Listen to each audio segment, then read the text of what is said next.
اعوذ باللہ من الشیطان الرجیم۔ پناہ مانگتا ہوں میں اللہ کی شیطان مردود سے۔ بسم اللہ الرحمن الرحیم۔ شروع اللہ کے نام سے جو بڑا مہربان نہایت رحم والا ہے۔ دا باٹم لائن کے ناظرین کرام السلام علیکم۔ محترم ناظرین، ہم اپنی آج کی ویڈیو میں حضرت ابراہیم علیہ السلام اور نمرود کی بیٹی ربا کا قصہ آپ کے سامنے پیش کریں گے۔ ناظرین، کہا جاتا ہے کہ نمرود کی ایک بیٹی تھی جس کا نام رحیمہ تھا، لیکن اسے ربا کے نام سے پکارا جاتا تھا۔ جب نمرود لعین نے حضرت ابراہیم خلیل اللہ علیہ السلام کو دہتی آگ میں پھینکا تو اس وقت وہ لڑکی اوپر محل پر سے یہ منظر دیکھ رہی تھی۔ جب اس نے حضرت ابراہیم علیہ السلام کو آگ میں نماز ادا کرتے ہوئے دیکھا اور آپ کے ارد گرد مہکتے گلاب کے پودوں اور پانی اور درختوں کو دیکھا جن پر پرندے چہچہا رہے تھے تو بڑی حیران ہوئی اور دل میں کہنے لگی کہ میرا باپ تو کچھ بھی نہیں، قدرت، عزت اور بادشاہی تو اللہ رب العالمین کی ہے جو ابراہیم علیہ السلام کا رب ہے۔ میرا والد تو جھوٹا ہے اور عاجز ہے، وہ تو ایک آدمی کو ہلاک کرنے پر قادر نہیں۔ وہ یہ سوچتی ہوئی اکیلی اپنے محل سے نکلی اور آگ کے قریب آ گئی۔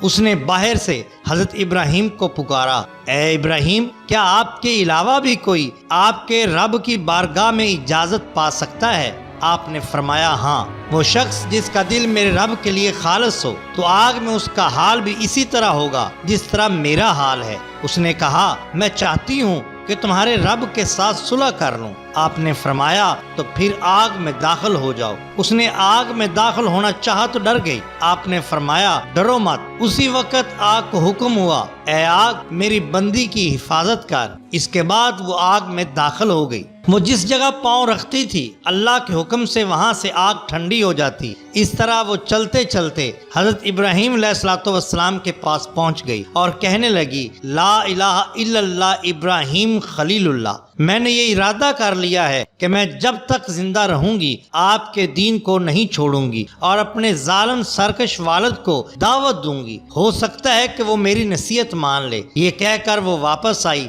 اور اپنے والد کے پاس چلی گئی جو اس وقت تخت پر بیٹھا ہوا تھا اور اس کے لشکری اس کے ارد گرد جمع تھے، کچھ کھڑے تھے کچھ بیٹھے تھے۔ وہ اس کے پاس جا کر کھڑی ہو گئی اور کہنے لگی، اے میرے باپ، تو کب تک جھوٹے دعوے کرتا رہے گا؟ کیونکہ خدائی اور قدرت و طاقت تو اس خدا کے لیے ہے جس نے ابراہیم علیہ السلام کے لیے آگ میں گلاب کے پھول، سبزہ باغات اور بہتا دریا پیدا کر دیا۔ بادشاہی تو اسی کی ہے، تیری کیا بادشاہی ہے؟ تو ایک آدمی کو گزند پہنچانے سے عاجز ہے اور اس پر قادر نہیں۔ ساتھ ہی اس نے کلمہ پڑھا، لا الہ الا اللہ ابراہیم رسول اللہ۔ اس کا لعنتی باپ یہ سن کر غصے میں آ گیا اور اس سے کہنے لگا، اپنے دین سے پھر جا، اپنی جان پر ظلم نہ کرو، وگرنہ میں تجھے ایسی سزا دوں گا کہ دنیا والے اس سے عبرت حاصل کریں گے۔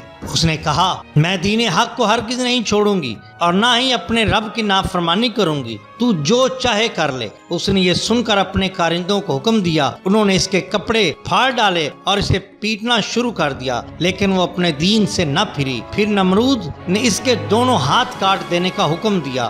اس کے کارندوں نے اس کے دونوں ہاتھ کاٹ دیے، لیکن اس اللہ کی بندی نے اف تک بھی نہیں کی۔ پھر نمرود نے اسے مختلف سزائیں دی، لیکن وہ اپنے دین پر ڈٹی رہی، حتیٰ کہ اللہ تعالیٰ نے ایک فرشتے کو وحی فرمائی کہ وہ جنت میں جائے اور اس کے لیے وہاں سے ایک اعلیٰ پوشاک لے کر اس کے پاس جائے۔ وہ فرشتہ پوشاک لے کر اس کے پاس گیا اور وہ پوشاک اس کو دی اور ساتھ ہی اپنے نورانی پر اس کے بدن پر ملے تو اس کے تمام زخم اللہ کے حکم سے درست ہو گئے۔ اس نے وہ پوشاک پہن لی۔ پھر ایک تیز ہوا آئی اور اسے اڑا کر انجانے مقام پر لے گئی جس کے بارے میں اللہ ہی بہتر جانتا ہے کہ وہ مقام کون سا تھا۔ محترم ناظرین، یہ واقعہ عقائد الصالحین جس کے مؤلف حافظ احمد نعیم چشتی صاحب ہیں لیا گیا ہے۔ ناظرین اکرام، اگر آپ کو ہماری یہ ویڈیو پسند آئی ہو تو لائک کیجئے، سبسکرائب کیجئے ہمارے چینل دا باٹم لائن کو، تاکہ ہم آپ کے لیے اور بھی بہترین ویڈیوز لا سکیں۔ اپنے دوستوں کا، گرد و نواح کے لوگوں کا بہت خیال رکھیے۔ اللہ اور اللہ کے رسول صلی اللہ علیہ وسلم